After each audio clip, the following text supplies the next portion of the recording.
नमस्कार दोस्तों, मैं हूं मनोज कुमार गुप्ता। आप देख रहे हैं मेरे चैनल को, जिसका नाम है रेगुलर क्लासेस फॉर अकाउंट्स। और आपके सामने है कॉर्पोरेट अकाउंट की बुक केजी पब्लिकेशन से। और होल्डिंग चैप्टर चल रहा है, holding companies, accounts of holding companies. और क्वेश्चन नंबर 10 चलेगा आज। और 10 क्वेश्चन आपके लिए अच्छा है, इजी है, क्योंकि आपने 9 की वीडियो देख ली है, तो फिर 10th आपको आसान लगेगा और आराम से हो भी जाएगा। तो क्वेश्चन का स्क्रीनशॉट ले सकते हैं, या फिर मैं अभी क्वेश्चन को बढ़ाता हूँ आपको स्टैंड को नीचे करके। तो क्वेश्चन आपके सामने इस समय है और आप इसे देख सकते हैं, आधा इस पेज पे, आधा अगले पेज पे है। तो यहाँ से पढ़ते हैं। From the following balance sheet of D limited and K limited prepare consolidated balance sheet. और इसमें आपको दे रखा है इक्विटी एंड लायबिलिटी के अंदर कुछ लायबिलिटीज़ हैं और इसमें एसेट्स भी हैं। और यहाँ पे लिखा है 60% शेयर इन के लिमिटेड। डी लिमिटेड ने खरीदे हैं के लिमिटेड के 60%, मतलब होल्डिंग का परसेंटेज कंप्लीट हो चुका है। 50% से ज़्यादा जब खरीदता है तो होल्डिंग बन जाती है। ठीक है, तो इसमें लिखा द शेयर ऑफ के limited were acquired by D limited on 1 जुलाई। 1 जुलाई मतलब मार्च का ये आपका क्लोजिंग है, अप्रैल में स्टार्ट हुआ होगा, तो जुलाई में मतलब 3 महीने प्री, 9 महीने पोस्ट। प्री के 3 महीने, पोस्ट के 9 मंथ हो जाएंगे। ऑन 31 मार्च 2013 के हैड फॉलोइंग बैलेंसेज। अब बैलेंसेज अगले पेज पे तो दिखाते हैं, आप इसका स्क्रीनशॉट ले लेना, बाद में आसानी रहेगी पढ़ने में। और यहाँ लिखा है जो बैलेंसेस दे रखे हैं वो जनरल रिजर्व के, और ये 31 मार्च 2013 यानी ओपनिंग डेट के दे रखे हैं। ठीक है, क्योंकि लास्ट ईयर क्लोजिंग मतलब दिस ईयर का ओपनिंग। तो जनरल रिजर्व का ओपनिंग बैलेंस है और आपका प्रॉफिट लॉस का ओपनिंग बैलेंस है। No part of miscellaneous expensive was written off during the year 31 March 2014। Miscellaneous expenses को रिटर्न ऑफ नहीं कर पाया, तो आपको ध्यान रखना ये प्रीलिमिनरी एक्सपेंसेस की तरह माइनस हो जाएगा। ठीक है, इस चीज़ का जरूर ध्यान देना। क्वेश्चन कराते हैं स्टैंड कुछ करके। तो सबसे पहले इसकी स्टार्टिंग करेंगे क्वेश्चन नंबर 10 की। तो स्टार्टिंग होगी हमारी फर्स्ट टाइम रेशो, देख पा रहे होंगे टाइम रेशो से। अब हमारी जो बैलेंस शीट थी वो 31 मार्च 2014 को क्लोज हो रही है और ये स्टार्ट होगा ईयर 1 अप्रैल 2013 को। और यहाँ पर 1 जुलाई को परचेज़ किए शेयर 2013 में। तो यहाँ से यहाँ तक का 3 महीने का टाइम है, अप्रैल मई जून, जून तक का। उसके बाद का टाइम पोस्ट का टाइम है 9 मंथ। ये प्री हो गया, ये पोस्ट का टाइम हो गया। ठीक है, 9 मंथ। अब हमारे पास सेकंड पॉइंट है होल्डिंग परसेंटेज। अब होल्डिंग परसेंटेज में आपके पास कंपनी का नाम है डी लिमिटेड और दूसरी है हमारे पास के लिमिटेड। के लिमिटेड का जो शेयर कैपिटल है वो 1.5 लाख रुपए की है। 1.5 लाख को 10 से डिवाइड करेंगे तो 15,000 शेयर बन गए। तो 15,000 शेयर थे इसके पास। इसका 60% तो यानी कि 15,000 का 60% होता है 9,000। ये 9,000 डी लिमिटेड के पास है और 40% यानी कि 6,000 इसके पास है। ये तो होल्डिंग परसेंटेज हो गया। ठीक है, इतना करने के बाद अब हमारे क्वेश्चन का फर्स्ट पॉइंट स्टार्ट होगा कैपिटल प्रॉफिट। और कैपिटल प्रॉफिट में आता है प्री एक्विजिशन, खरीदने से पहले, स्टेट से पहले पहले तक का जो भी प्रॉफिट या रिजर्व है वो सब चीज़। हमारे पास रिजर्व भी दिखाई दे रहा है यहाँ पे और प्रॉफिट लॉस भी दिखाई दे रहा है। तो यहाँ लिखेंगे प्री एक्विजिशन। आपको चमक रहा है, नहीं चमक रहा?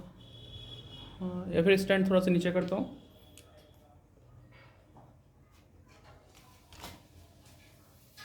ठीक है, अब ज़्यादा क्लियर दिखाई देगा। तो प्री एक्विजिशन प्रॉफिट।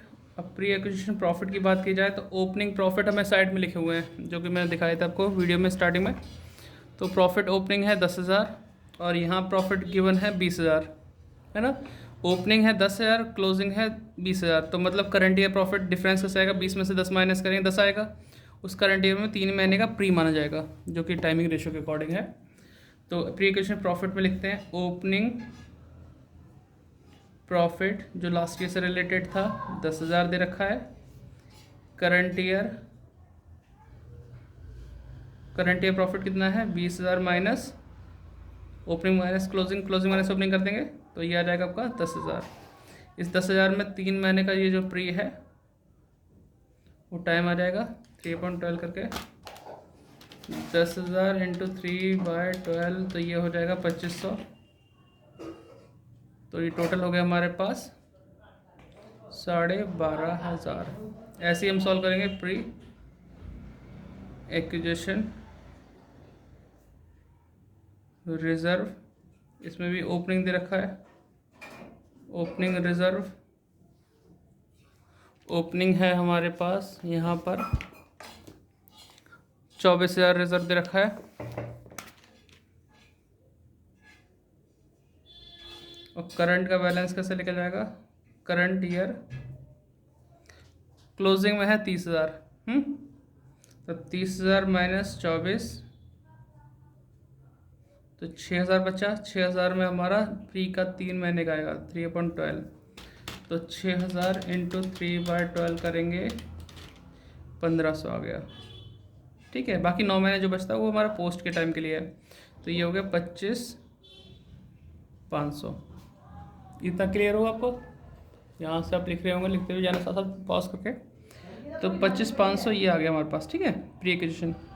इसके अलावा आपका बहुत सारी चीज़ प्रॉफिट ऑन रिवैल्यूएशन वगैरह आ सकता है, जो कि अभी इस क्वेश्चन में नहीं दे रखा है, और फिर हम इसे जोड़ते हैं, और जोड़ के लेस करने के लिए प्रीलिमिनरी एक्सपेंसेस या मिसलेनियस एक्सपेंसेस माइनस कर देंगे, तो प्लस करते हैं, कितना आता है 12,500 प्लस 25,500, तो 38,000 के आसपास आ गया। ठीक है, लेस करते हैं मिसलेनियस एक्सपेंसेस 1050 माइनस 1050 करेंगे, ये 36,950 आ रहा है, तो यानी कि हमारा सही है कि नहीं है, देख ले एक बार। हाँ जी, 36,950 ही आ रहा है, 36,950 ये होगा कैपिटल प्रॉफिट। ठीक है, कर दिया कैपिटल प्रॉफिट। अब इसमें कंपनी का नाम था डी लिमिटेड, जिसके पास 60% होल्डिंग थी, और फिर था के लिमिटेड, जिसके पास 40% सब्सिडी रह गई। ठीक है, तो इसी का हमें करना है 60%, 22,170, 36,950 का 40% करेंगे तो 36,950 का 40% 14,780। ठीक है, तो आप इतना नोट डाउन कर लो, क्योंकि मुझे अब ज़्यादा जगह बची नहीं है, अगला काम मुझे अगले पेज पे करना होगा। वीडियो को पॉज करना और फिर नोट डाउन करना। ठीक है, आगे बढ़ते हैं, शायद उम्मीद है आपने कर लिया हो।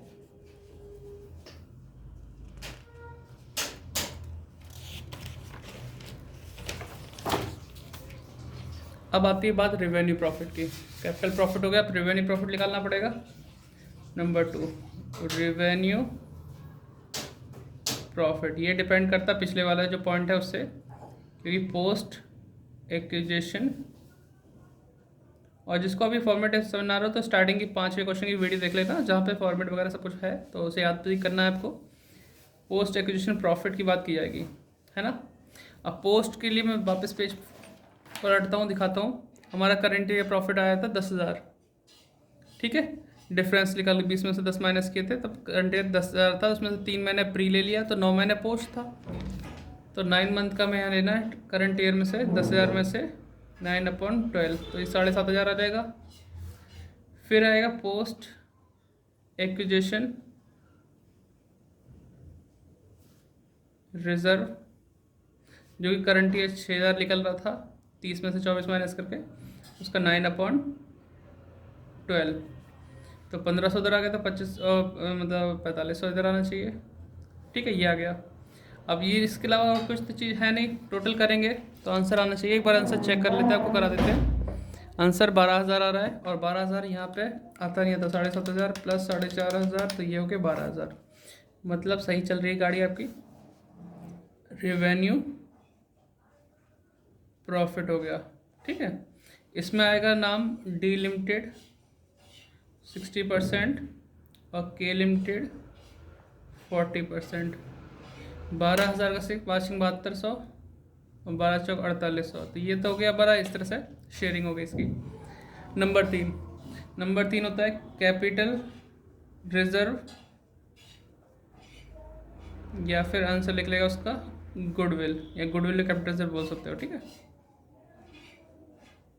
ठीक। अब इसके लिए हम करते हैं cost of acquisition share. Cost of acquisition share 60% खरीदे थे 1,10,000 में, 1,10,000 में लेस करेंगे फेस वैल्यू ऑफ शेयर। सामने वाली कंपनी का 1.5 लाख की कैपिटल थी, 10 से डिवाइड किया 15,000, 15,000 में 60% खरीदा यानी 9,000, 9,000 खरीदा इंटू 10 कर देंगे तो 90,000 की फेस वैल्यू आ गई। Share in capital profit. Capital profit कैसे आएगा, जो पीछे हमने सॉल्व किया उसी में देख के निकालना पड़ेगा। तो हमने सॉल्व किया था और ये आया 22,170 रुपये, मतलब 36,950 का 60%, 22,170। तो यहाँ से ले लिया 22,170, टोटल करते हैं 90,000 22,170 टोटल किया 1,12,170। अब ये तो ज़्यादा है, इससे माइनस में आंसर आ रहा है तो 1 10 माइनस कर दो। 2,170 रुपये का कैपिटल रिजर्व हुआ। जब माइनस में आंसर बचता है तो उससे कैपिटल रिजर्व, प्लस में बचता है तो गुडविल। चेक करते हैं, हाँ 21,70 कैपिटल रिजर्व आ गया। ठीक है बेटा, अब 4th पॉइंट करते हैं। इसमें आएगा आपका माइनॉरिटी इंटरेस्ट। ये फुल क्वेश्चन कराने का मकसद यही है, किसी किसी यूनिवर्सिटी में फुल आते हैं तो फुल वाला भी सीख लेगा, और हमें एमसीक्यू कराने तो एमसीक्यू करने के लिए पूरी नॉलेज होना पता करना ज़रूरी है ना, एमसीक्यू से हो नहीं पाएंगे। ठीक है, तो माइनॉरिटी इंटरेस्ट में आता है जो बचा हुआ शेयर होता है, जो कंपनी के पास बच गया ना शेयर 40%, उसके लिए हम सॉल्व कर रहे हैं। तो यहाँ लिखेंगे face value of share. Face value of share कैसे आएगा भाई, 15,000 में से 9,000 दूसरी कंपनी ने खरीद लिए, बचे इसके बाद 6,000 शेयर 10 रुपये की वैल्यू वाले, 60,000 कीमत हो जाएगी इसकी फेस वैल्यू। ऐड करेंगे share in capital profit, share in revenue profit. ठीक है, तो इस तरीके से होगा। अब कैपिटल प्रॉफिट, रेवेन्यू प्रॉफिट तो ऊपर से दिख रहा है आपको 4800 आ जाएगा, और ये हमें पीछे देखना पड़ेगा कैपिटल प्रॉफिट में कितना था। तो ये था 14,780 जो हमने यहाँ सॉल्व कर रखा है, 14,780। ठीक है, बाकी से प्लस कर देंगे तो हमारा आंसर आ जाएगा 60,000 प्लस 14,780 प्लस 4800, तो ये हो गया 79,580। चेक करते हैं, ठीक आ रहा है। अब लास्ट पॉइंट रह गया, तो 5 पॉइंट के बिना तो काम होता ही नहीं है। 5वां पॉइंट है हमारा, देखो आप नोट डाउन कर लेना, क्योंकि मैं आगे सिखा रहा हूँ तो फिर शायद दिखना कम हो सकता है, या फिर स्टैंड थोड़ा सा और ऊँचा कर लूँ तो फ्रेम सही बन जाएगा। ठीक है, तो 5th पॉइंट हमारा कंसोलिडेटेड प्रॉफिट है ना। यहाँ लिखेंगे profit for the holding company. Holding company थी हमारी फर्स्ट नंबर की डी लिमिटेड, और डी लिमिटेड का प्रॉफिट दिख रहा है 50,000। ठीक है, तो 50,000 वो लिखा, प्लस करते हैं ऐड रेवेन्यू प्रॉफिट। ठीक है, रेवेन्यू प्रॉफिट हमारा रखा था होल्डिंग वाले शेयर का 7,200, तो ये हो गया 57,200 कंसोलिडेटेड प्रॉफिट।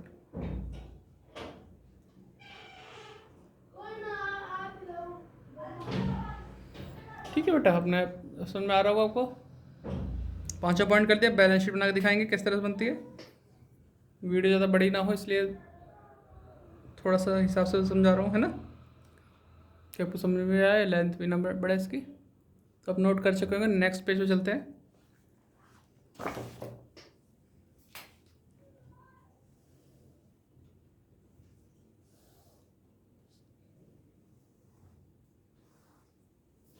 ठीक है, यहाँ लिखेंगे कंसोलिडेटेड बैलेंस शीट। वैसे इसका नाम बड़ा है थोड़ा सा, यहाँ पूरा आ नहीं पाया, थोड़ा सा आप लिखना चाहो लिख दो। Consolidated balance sheet of D limited and it's subsidiary के लिमिटेड एज एट 31 मार्च 2014। ये सब नाम है, बहुत लंबा हो जाता है, वरना इतना लिख सकते हो। Consolidated balance sheet as at 31 March 2014। ठीक है, इससे अभी काम चला रहे हैं। ना अगर जगह अगर ढंग से प्रॉपर लिख पाते हैं तो 2 लाइन में लिख देना ऊपर नीचे करके, पूरा पूरा नाम चल जाएगा। यहाँ आएगा पर्टिकुलर, नोट नंबर और यहाँ अमाउंट। ठीक, अब देखो यहाँ पे आपको दिख रहा है इक्विटी एंड लायबिलिटी, तो हम भी लिखेंगे इक्विटी एंड लायबिलिटी। ठीक है, इसमें आता है शेयर होल्डर फंड की हेडिंग, शेयर होल्डर्स फंड। ठीक है, इसके अंदर है शेयर कैपिटल, शेयर कैपिटल है। अब शेयर कैपिटल दोनों कंपनी दिख रही है, इसकी तो हमने खरीद लिया, तो जो हमारा है वो तो हमें दिखाना पड़ेगा। शेयर कैपिटल हमारा वाला कितना है, हमारा वाला है 6 लाख रुपए।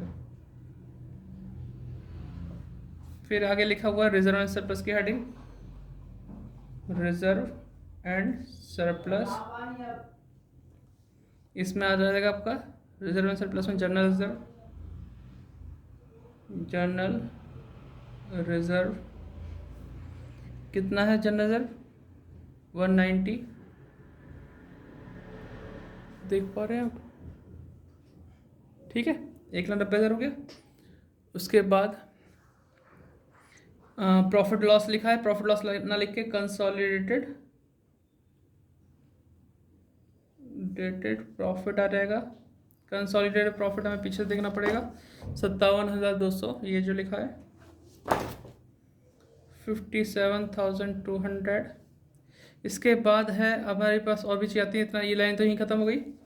हमारे पास मॉनेटरी इंटरेस्ट है वो डालेंगे और कैपिटल रिजर्व वो डालेंगे। गुडविल होता था कि एसेट्स में डालना पड़ता, तो ये है 79,580 माइनॉरिटी इंटरेस्ट, माइनॉरिटी इंटरेस्ट 79,580 और एक है कैपिटल रिजर्व, वो है 2,170। पता नहीं राइटिंग में समझ में आ रहा नहीं आ रहा, कोशिश करना भाई दोस्तों, भाइयों बहनों। ठीक, ये हो गया हमारा, यहाँ तक की चीज़ हमने लिख दी। अब करंट लायबिलिटी लिखेंगे, करंट लायबिलिटीज। इसमें सन्ड्री क्रेडिटर है, इसमें क्या होता है दोनों चीज़ को मिक्स करते हैं भाई, अपना भी और उसका भी, कंपनी एक ही हो गई एक तरह से। हमने खरीद लिया शेयर 60% जाता है, तो हमारी इसमें भी दिखाया जाएगा, उसका भी दिखाया जाएगा क्रेडिटर, तो दोनों को प्लस कर देंगे, 2 लाख आ जाएगा। ठीक, और फिर टोटल कर लेंगे, और तो कुछ है नहीं। अब टोटल करके देखते हैं, आता नहीं आता सेम, 6 लाख 190 57,200 79,580 2170 और 2 लाख। अब 11,28,950 आ रहा है क्या, 11,28,950 आ रहा है, तो एक साइड तो हमारी मैच हो गई 11,28,950। अब एसेट्स में जाते हैं, एसेट्स तो इसमें है non current assets, non current assets. ठीक है, देख पा रहे हैं, नॉन, इस लाइन को बढ़ा कर देते हैं। नॉन करंट एसेट्स इसमें आपका दे रखा है सन्ड्री एसेट्स, सन्ड्री एसेट्स में आपका दे रखा है यहाँ पे 7,50,000 1,88,900 7,50,000 1,88,900 ये आ गया, प्लस कर देंगे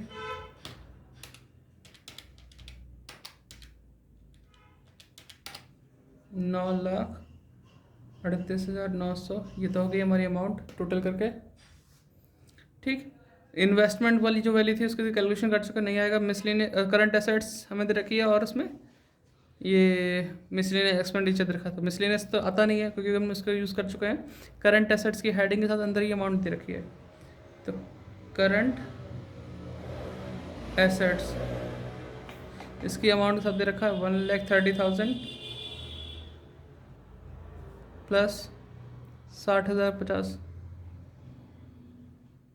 ठीक है, 1,90,000 ठीक है 50 ये आ गया। और कुछ तो है नहीं अब, गुडविल वगैरह तो बस टोटल कर लेते हैं। 1,90,50 ये आ गया 11,28,950। Same answer total. ये कंप्लीट हो गया बेटा। 20 मिनट में भी लग गए, टाइम तो लगता है समझाने में करने में। अगर समझ में आया हो तो बताना, नहीं आ रहा तो पूछना, कुछ रह गया डाउट कमेंट में। कोशिश पूरी करिए कि आपको जो भी डाउट हो सकता है वो पहले से पहले क्लियर करो। बाकी सब्सक्राइब करना, बाय बाय, शेयर करना, लाइक करना। अगर आपके पास केजी एप्लीकेशन बुक ना ही है, कोई और है तो कोई बात नहीं, आप यहाँ से टॉपिक क्लियर करो, अपने बुक के क्वेश्चन कर सकते हो। सभी में टॉपिक सेम होते हैं।